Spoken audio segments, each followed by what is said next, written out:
ನಿಮ್ಮ ಶತ್ರುಗಳು ನಿಮ್ಮನ್ನು ಕಂಡ್ರೆ ಹೆದರುಕೊಂಡು ಓಡೋಗಬೇಕು. ಇವತ್ತು ಈ ಶತ್ರುಗಳ ಬಾಧೆಯಿಂದಾಗಿ ನಿಮಗೆ ಅವಮಾನ ಆಗ್ತಾ ಇದೆ, ಅಪಮಾನ ಆಗ್ತಾ ಇದೆ. ಅವನನ್ನು ಕಂಡ್ರೆ ನೀವೇ ಹೆದರ್ತಾ ಇದ್ದೀರಾ. ಅವನು ಎದುರುಗಡೆ ಬರ್ತಾ ಇದ್ದಾನೆ ಅಂದರೆ ಏನೋ ಮಾಡ್ತಾನಪ್ಪ ನನಗೆ ಅಂತ ಮನಸ್ಸಲ್ಲಿ ಡವ ಆತಂಕ ಸೃಷ್ಟಿ ಆಗ್ತಾ ಇರ್ತದೆ. ನೀವು ಬರ್ತಾ ಇದ್ದೀರಾ ಅಂದರೆ ಗಡ ಗಡ ಗಡ ಅಂತ ನಡುಗುವಂತಹ ವ್ಯವಸ್ಥೆಗೆ ಬರ್ತಾರೆ. ಏನಪ್ಪ ಅಂತಹ ತಂತ್ರ ಅಂದರೆ ಬರೀ 3 ಮೆಣಸಿನಕಾಯಿ, 3 ಒಣಮೆಣಸಿನಕಾಯಿಯಿಂದ ಇವತ್ತು ನಿಮ್ಮ ಶತ್ರುಗಳನ್ನು ನೀವು ಎದುರಿಸ್ಬೋದು ಅಂದರೆ ಎಂತಹ ಅದ್ಭುತ ವಿಚಾರ ಅಲ್ವಾ ವೀಕ್ಷಕರೇ. ನಿಮ್ಮ ಶತ್ರುಗಳು ನಿಮ್ಮನ್ನು ಕಂಡ್ರೆ ಹೆದರುಕೊಂಡು ಓಡೋಗಬೇಕು, ಅಥವಾ ನಿಮ್ಮ ಶತ್ರುಗಳು ನಿಮ್ಮ ತಂಟೆಗೆ ಬರಬಾರ್ದು. ಶತ್ರುಗಳ ಒಂದು ಉಪಟಳಗಳಿಂದ ಸಂಕಷ್ಟ ಅನುಭವಿಸ್ತಾ ಇರ್ತಕ್ಕಂಥವ್ರಿಗೆ ಈ ಒಂದು ಮಾಹಿತಿಯನ್ನು ಕೊಡೋಕ್ಕೆ ಇಷ್ಟಪಡ್ತೀನಿ ವೀಕ್ಷಕರೇ. ನಮಸ್ಕಾರ, ನಾನು ನಿಮ್ಮ ಮೈಸೂರಿನ ಶ್ರೀನಿವಾಸನ್. ವೀಕ್ಷಕರೇ ನೋಡಿ, ಇವತ್ತು ಶತ್ರುಗಳು ಅಂದ ತಕ್ಷಣ ಯಾರು ಬೇಕಾದರೂ ಆಗಿರ್ಬೋದು. ಅವರು ನಿಮ್ಮ ಅಣ್ಣ ಆಗಿರ್ಬೋದು, ತಮ್ಮ ಆಗಿರ್ಬೋದು, ಬಂಧು ಬಳಗ, ಪಕ್ಕದವರು, ಅಕ್ಕದವರು, ಅಕ್ಕಪಕ್ಕ ಎಲ್ಲ ವಿಧದಲ್ಲೂ ಕೂಡ ನಿಮಗೆ ಶತ್ರುಗಳಿರ್ತಾರೆ ಅಂತ.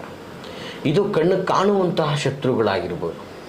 ಇನ್ನು ಕೆಲವು ವಿಧದಲ್ಲಿ ಕಣ್ಣಿಗೆ ಕಾಣದೇ ಇರುವ ರೀತಿಯಲ್ಲಿ ನಿಮ್ಮ ವಿರುದ್ಧ ಸಂಚು ಪಿತೂರಿಯನ್ನು ಮಾಡಿಕೊಂಡು ಸಂಕಷ್ಟವನ್ನು ಕೊಡ್ತಾ ಇರ್ತಾರೆ. ಅಂತಹ ಶತ್ರುಗಳು ಕೂಡ ಬಹಳ ವಿಕೃತವಾದಂಥವರಾಗಿರ್ತಾರೆ. ಇನ್ನು ಕೆಲವೊಂದು ರೀತಿಯಲ್ಲಿ ಗುಪ್ತ ಶತ್ರುಗಳು ಅಂತ ಅಂದರೆ ಅವರ ಇರುವಿಕೆನೇ ಕೂಡ ಅಥವಾ ಅವ್ರು ಮಾಡ್ತಾ ಇರುವಂಥ ವಿಚಾರನೂ ಕೂಡ ಯಾರಿಗೂ ಸಹ ಗೊತ್ತಾಗದಿರೋ ರೀತಿಯಲ್ಲಿ ಸಮಸ್ಯೆಗಳಿಗೆ ಕೊಡಲಿಕ್ಕೆ ಶುರು ಮಾಡಿರ್ತಾರೆ.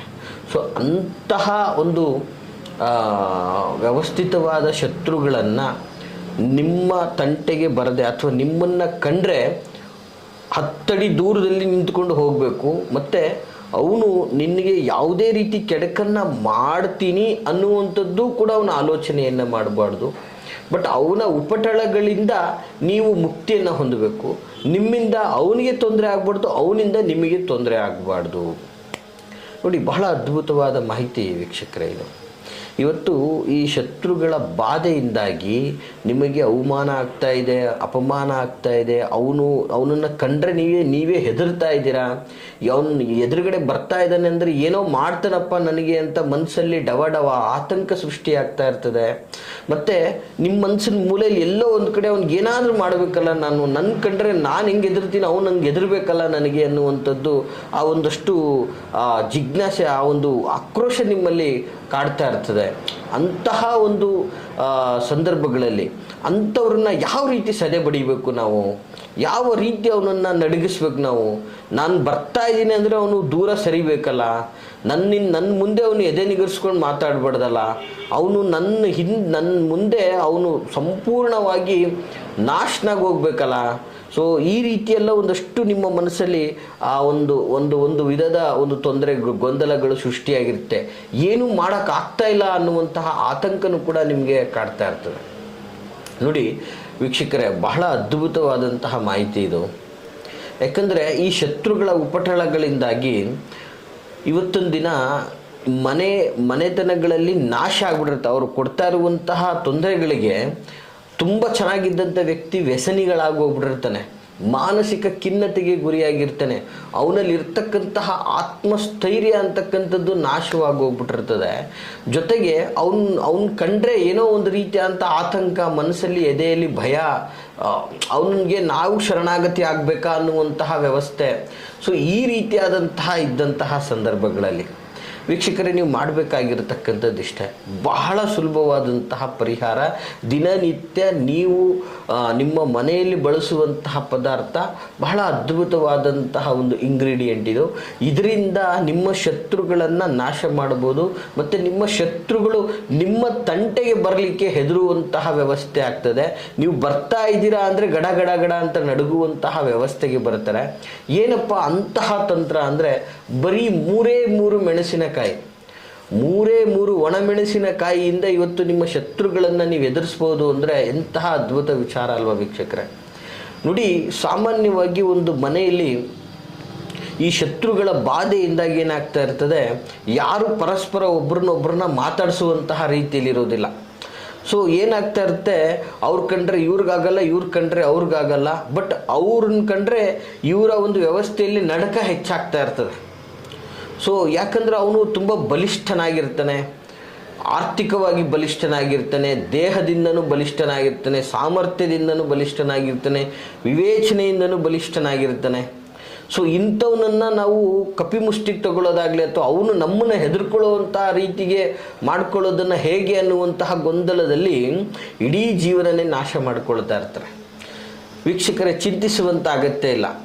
ಇಂತಹ ಸಂದರ್ಭಗಳಲ್ಲೂ ಕೂಡ ಈ ಶತ್ರುಗಳ ಉಪಟಳಗಳಿಂದ ನೀವು ಸಮಸ್ಯೆಗಳಿಂದ ಮುಕ್ತರಾಗಲಿಕ್ಕೋಸ್ಕರ ಈ ಒಂದು ಬರೀ 3 ಮೆಣಸಿನಕಾಯಿಯಿಂದ ಈ ತಂತ್ರಗಳನ್ನು ಮಾಡಿದ್ರೆ 100% ನೀವು ಅವರು ಯಾವುದೇ ಕಾರಣಕ್ಕೂ ನಿಮ್ಮ ಹತ್ರ ಬರೋದಿಲ್ಲ, ನಿಮಗೆ ಕಿರಿಕಿರಿ ಕೊಡೋದಿಲ್ಲ, ನಿಮಗೆ ತೊಂದರೆ ಮಾಡೋದಿಲ್ಲ. ನೀವು ಅಂದರೆ ಹೆದರುವಂತಹ ಪರಿಸ್ಥಿತಿ ಆಗ್ಬಿಡ್ತದೆ. ನೋಡಿ ಏನಪ್ಪ ಆ ತಂತ್ರ ಅಂತಂದರೆ ಬಹಳ ಸುಲಭವಾದ ತಂತ್ರ ವೀಕ್ಷಕರೇ. ಇವತ್ತಿನ ದಿನ ಕೆಲವ್ರಿಗೆ 3 ಮೆಣಸಿನಕಾಯಿಯನ್ನು ತೆಗೆದುಕೊಂಡು ಕೆಲವರಿಗೆ ನಿಮ್ಮ ಶತ್ರುಗಳು ಯಾರು ಅಂತ ಗೊತ್ತಿರುತ್ತದೆ. ಅಂತಹ ಸಂದರ್ಭಗಳಲ್ಲಿ ಗೊತ್ತಿರುವಂತಹ ಶತ್ರುವಿನ ಹೆಸರನ್ನು ವಿಶೇಷವಾಗಿ ಈ ಬಲಗೈಯ ಈ ಬೆರಳಿಂದ ಬರೀ ಯಾವ ಇಂಕು ಬೇಡ, ಏನು ಬೇಡ, ಎಂತು ಬೇಡ, ಜಸ್ಟ್ ಅದರಲ್ಲಿ ಆ ಥರ ಆ ಒಂದು ಮೆಣಸಿನಕಾಯಿ ಮೇಲೆ ಬರಿಬೇಕು. ಬರೀ ಬೆರಳಲ್ಲೇ ಹಿಂಗೆ ಅಕ್ಷರ ಬರ್ದಂಗೆ ಬರಿಬೇಕು. 2ನೇ ಮೆಣಸಿನಕಾಯಿ ತಗೊಂಡಾಗ ಆ ಮೆಣಸಿನಕಾಯಲ್ಲಿ ನಿಮ್ಮ ಗುಪ್ತ ಶತ್ರುಗಳು ಯಾರು ಅನ್ನೋದೇ ಗೊತ್ತಿರೋದಿಲ್ಲ ಅಲ್ಲ. ಸೊ ಹಾಗಾಗಿ ಗುಪ್ತ ಶತ್ರುಗಳು ಅಂತ ಬರಿಬೇಕು, ಬರೀ ಬೆರಳಲ್ಲೇ ಗುಪ್ತ ಶತ್ರುಗಳು ಅಂತ ಬರಿಬೇಕು. ಸೊ 3ನೇದಾಗಿ ನಿಮ್ಮ ಸಂಬಂಧಿಕರು, ಇನ್ನೊಬ್ಬರು, ಮತ್ತೊಬ್ಬರು ಯಾರು ಅನ್ನುವಂತಹ ವಿಚಾರದಲ್ಲಿ ಇರ್ತದಲ್ಲ, ಸೊ ಹಿತಶತ್ರುಗಳು ಅಂತನಾರು ಬರಿಬೋದು. ಸೊ ಈ ರೀತಿಯಲ್ಲಿ 3 ಮೆಣಸಿನಕಾಯಿ ಮೇಲೆ ಯಾವುದೇ ಇಂಕನ್ನು ಬಳಸದೇ ಈ ಒಂದು ಶತ್ರುಗಳ ಹೆಸರುಗಳನ್ನು ಬರೆದ ನಂತರ ಈ ಮೆಣಸಿನಕಾಯಿಯನ್ನು ನೋಡಿ, ಈ ತಂತ್ರ ಬಹಳ ಸುಲಭವಾಗಿ ಬಹಳ ವಿಶೇಷವಾದಂತಹ ಪವರ್ಫುಲ್ ಆದಂತಹ ತಂತ್ರ ಆಗಿರ್ತದೆ ವೀಕ್ಷಕರೇ. ತಂತ್ರವಿದ್ಯೆಯಲ್ಲಿ ಸಂಪೂರ್ಣ ನಂಬಿಕೆ ಇಟ್ಟು ಮಾಡಿದಾಗ ಅದು ನಿಮಗೆ ರಿಸಲ್ಟ್ ಕೊಡುವಂಥದ್ದಾಗಿರ್ತದೆ. ಮತ್ತು ಇನ್ನೊಂದು ಮಾಹಿತಿ ಏನು ಹೇಳ್ತೀನಿ ಅಂತಂದರೆ, ಈ ಒಂದು ತಂತ್ರದಿಂದ ನಿಜವಾಗಿಯೂ ನಿಮ್ಮ ಮೇಲೆ ತುಂಬ ಶತ್ರುಗಳು ಇದ್ದಾರೋ ಇಲ್ವೋ ಅನ್ನುವಂಥದ್ದು ಕೂಡ ಗೊತ್ತಾಗ್ತದೆ.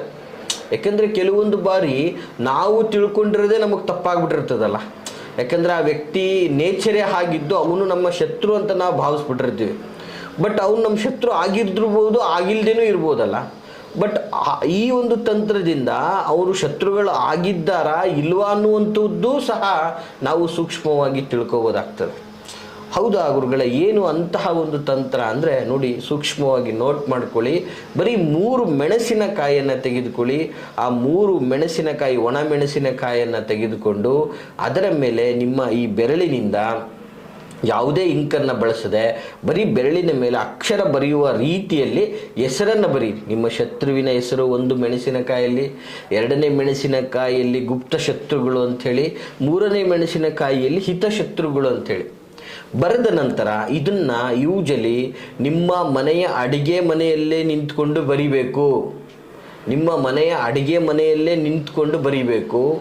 ಸೊ ಬರೆದ ನಂತರ ವಿಶೇಷವಾಗಿ ಇದನ್ನು ನೀವು ಸಾಮಾನ್ಯವಾಗಿ ಒಂದು ತಿಳ್ಕೊಳ್ಳಿ ವೀಕ್ಷಕರೇ, ಇವತ್ತು ಒಂದು ಮೆಣಸಿನಕಾಯಿಯನ್ನು ಒಂದು ಒಲೆ ಮೇಲೆ ಅಥವಾ ಒಂದು ಬೆಂಕಿ ಮೇಲೆ ಹಾಕಿದ್ರೆ ಏನಾಗ್ತದೆ, ಇಡೀ ಮನೆ ಎಲ್ಲ ಫುಲ್ಲು ಘಾಟ್ ಎದ್ದು ನಿಲ್ಲಕ್ಕಾಗೋದಿಲ್ಲ. ಆ ಒಂದು ಪರಿಸ್ಥಿತಿಯ ಮೆಣಸಿನಕಾಯಿ ಘಾಟು ನೀವು ನೋಡಿದಿರಲ್ಲ ಸಹಜವಾಗಿ. ಇದೆಲ್ಲ ಎಲ್ಲ ಕಡೆ ಕೆಲವೊಂದು ಸಲ ನಿಮ್ಮ ಮನೆಗಳಲ್ಲೇ ಒಗ್ಗರಣೆ ಕೊಡಬೇಕಾದ್ರೆ ಮೆಣಸಿನಕಾಯಿ ಎಲ್ಲ ಹಾಕಿದಾಗ ಎಷ್ಟು ಘಾಟು ಬರ್ತದೆ ಅಂತ. ಸೊ ಅದು ಮೆಣಸಿನಕಾಯಿಯ ಒಂದು ನೇಚರ್. ಸೊ ಈ ಒಂದು ಸಂದರ್ಭಗಳಲ್ಲಿ ವೀಕ್ಷಕರೇ ಈ ಥರ ಬರೆದು ಈ ಥರ ತಂತ್ರ ಮಾಡಿ ಇದನ್ನು ಬೆಂಕಿಗೆ ಹಾಕಿದಾಗ ಖಂಡಿತವಾಗಿ ಘಾಟು ಬರುವುದಿಲ್ಲ ವೀಕ್ಷಕರೇ. ಇಲ್ಲೇ ನೀವು ತಿಳ್ಕೋಬೇಕಾಗುತ್ತೆ, ಯಾವಾಗ ಘಾಟ್ ಬರುವುದಿಲ್ವೋ ಅಲ್ಲಿ 100% ಶತ್ರುಗಳು ನಿಮಗೆ ತುಂಬ ಜನ ಇದ್ದಾರೆ. ಜೊತೆಗೆ ಈ ಪ್ರಯೋಗದಿಂದ ಶತ್ರುಗಳು ನಾಶ ಆಗ್ತಾರೆ. ಆ ಮೆಣಸಿನಕಾಯಿ ಹೇಗೆ ಸುಟ್ಟಿ ಭಸ್ಮ ಆಗ್ತದೋ ಹಾಗೆ ನಿಮ್ಮ ಶತ್ರುಗಳು ನಿಮ್ಮ ವಿರುದ್ಧ ಯಾವುದೇ ಪಿತೂರಿಯನ್ನು ಮಾಡಬೇಕು ಅಂದರೂ ಕೂಡ ಹೆದರ್ತಾರೆ. ನೀವು ಅಲ್ಲಿ ಬರ್ತಾ ಇದ್ದೀರಾ ಅಂದರೆ ಅವರು ನಿಮ್ಮ ಮುಂದೆ ಕೈ ಕಟ್ಕೊಂಡು ಸೈಡಿಗೆ ಗಡಗಡ ನಡುಗಿ ಹೋಗುವಂತಹ ಪರಿಸ್ಥಿತಿ ಆಗಿರ್ತದೆ ವೀಕ್ಷಕರೇ. ಅಂತಹ ಒಂದು ಅದ್ಭುತ ತಂತ್ರ ಇದಾಗಿರ್ತದೆ. ಇದು ಬಹಳ ಸುಲಭವಾದಂತಹ ತಂತ್ರಗಳು. ಈ ಸಣ್ಣ ಪುಟ್ಟ ತಂತ್ರಗಳಿಂದನೇ ಎಷ್ಟೋ ಅನುಕೂಲಗಳಾಗ್ತದೆ ವೀಕ್ಷಕರೇ. ಈ ಒಂದು ತಂತ್ರವನ್ನು ಮಾಡ್ಕೊಳ್ಳಿ. ನಿಮ್ಮ ಒಂದು ಶತ್ರುಗಳಿಂದ ನೀವು ದೂರ ಇರಿ. ಅವ್ರ ತಂಟೆಗೆ ನೀವು ಹೋಗ್ಬೇಡಿ, ನಿಮ್ಮ ತಂಟೆಗೆ ಅವ್ರು ಬರೋಕ್ಕೆ ಸಾಧ್ಯನೇ ಇಲ್ಲ ಈ ತಂತ್ರ ಮಾಡೋದ್ರಿಂದ ಅಂತ ಹೇಳ್ತಾ, ಈ ಮಾಹಿತಿ ತಮಗೆ ಇಷ್ಟವಾಗಿದ್ದರೆ ದಯವಿಟ್ಟು ಲೈಕ್ ಮಾಡಿ. ಹಾಗೆ ಯಾರೆಲ್ಲ ಶತ್ರು ಬಾಧೆಗಳಿಂದ ನರಳುತ್ತಾ ಇದ್ದಾರೆ, ಸಂಕಷ್ಟದಲ್ಲಿದ್ದಾರೆ, ಕಷ್ಟದಲ್ಲಿದ್ದಾರೆ ಅಂಥವ್ರಿಗೆ ಈ ಒಂದು ವಿಡಿಯೋವನ್ನು ನೀವು ಶೇರ್ ಮಾಡೋದ್ರಿಂದ ಒಂದು ಕುಟುಂಬಕ್ಕೆ ದಾರಿಯನ್ನು ತೋರಿಸಿದಂತಹ ಪುಣ್ಯ ನಿಮಗೆ ಸಿಗ್ತದೆ ಅಂತ ಹೇಳಕ್ಕೆ ಇಷ್ಟಪಡ್ತೀನಿ. ಹಾಗೆ ನಿಮಗೆ ಯಾವುದೇ ಮುಕ್ತವಾದಂತಹ ವಿಚಾರಗಳನ್ನು ನಮ್ಮೊಟ್ಟಿಗೆ ಸಮಾಲೋಚನೆ ಮಾಡ್ಕೋಬೇಕು ಅಂತಂದರೆ ವಿಡಿಯೋದಲ್ಲಿ ಕಾಣ್ತಾ ಇರತಕ್ಕಂತಹ ಸಂಖ್ಯೆಗೆ ಕರೆ ಮಾಡಿ ಅಂತ ಹೇಳ್ತಾ, ಎಲ್ರಿಗೂ ಶುಭವಾಗಲಿ. ಹಾಗೆ ನಾವಿರುವಂತಹ ವಿಳಾಸ ಮೈಸೂರಿನ ವಿಜಯನಗರ 2ನೇ ಹಂತ KD ಸರ್ಕಲಲ್ಲಿ ನಮ್ಮ ಕಚೇರಿ ಇರ್ತಕ್ಕಂಥದ್ದು. ತಾವು ನೇರವಾಗಿಯೂ ಸಹ ಬಂದು ನಮ್ಮನ್ನು ಭೇಟಿಯಾಗ್ಬೋದು ಅಂತ ಹೇಳ್ತಾ, ಎಲ್ರಿಗೂ ಶುಭವಾಗಲಿ. ನಮಸ್ಕಾರ.